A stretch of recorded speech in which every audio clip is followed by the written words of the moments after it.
Hi. അങ്ങനെ 40 ദിവസത്തെ വെക്കേഷന് ശേഷം വീണ്ടും കാനഡയിലേക്ക്. നല്ല വിഷമമുണ്ട്. പിന്നെ എന്തിനാ നിങ്ങൾ പോകുന്നത് എന്ന ചോദ്യത്തിന് പല ഉത്തരങ്ങളാണ് കേട്ടോ. പണ്ട് കോളേജിൽ പഠിക്കുന്ന കാലത്ത് എങ്ങനെയെങ്കിലും ഒന്ന് വിദേശത്ത് കയറിപ്പോയാൽ മതി എന്നായിരുന്നു. വിദേശത്ത് എത്തിക്കഴിഞ്ഞപ്പോൾ ഇനി എന്ന് നാട്ടിൽ വെക്കേഷന് പോവാ എന്നാണ് ചിന്ത. അതായത് ഈ അക്കരെ നിൽക്കുമ്പോൾ ഇക്കരെ പച്ച എന്നുള്ള പ്രോസസ്സാണ് ഇത്. ഞങ്ങൾ നേഴ്സുമാരെ ഉണ്ടല്ലോ, ഈ മാലാഹമാരെന്ന വിളിപ്പേര് തന്നങ്ങ് ആകാശത്തിലേക്ക് കയറ്റിയിരുത്തിയിട്ട് ചെയ്യുന്ന ജോലിക്ക് ശമ്പളം തരാത്ത ഒരവസ്ഥയൊന്നും കാനഡയിൽ ഇല്ല കേട്ടോ.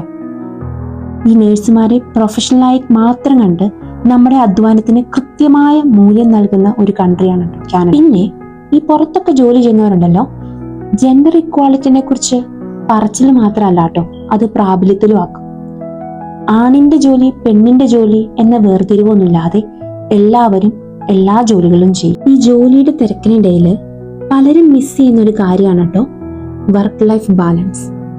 ജോലിക്ക് ശേഷം ഫാമിലിയുടെ കൂടെയുള്ള വാല്യുബിൾ ആയിട്ടുള്ള സമയം, അപ്പന്റെയും അമ്മയുടെയും അല്ലെങ്കിൽ പിള്ളേരുടെയോ വൈഫിന്റെയോ ഹസ്ബൻഡിന്റെയോ ഒക്കെ കൂടെ കുറച്ച് സമയം, അത് കാനഡ പോലുള്ള രാജ്യങ്ങൾ വളരെയധികം ഇമ്പോർട്ടൻസ് കൊടുക്കുന്നുണ്ട് കേട്ടോ. അപ്പോൾ ഞാൻ പറഞ്ഞു വന്നത്, ഓരോ രാജ്യത്തിനും അതിൻ്റെതായ ഗുണങ്ങളും ദോഷങ്ങളും ഒക്കെ ഉണ്ടല്ലേ. പക്ഷെ ഇപ്പോഴും നാട് ക്ലോസ്ഡ് ഹാർട്ട് തന്നെയാണ്. പക്ഷേ എൻ്റെ ഒരു കോൺസെപ്റ്റ് പറയട്ടെ, നിങ്ങൾ എവിടെയായിരുന്നാലും wherever you are, try to find happiness and make every moment beautiful. So be happy and stay safe.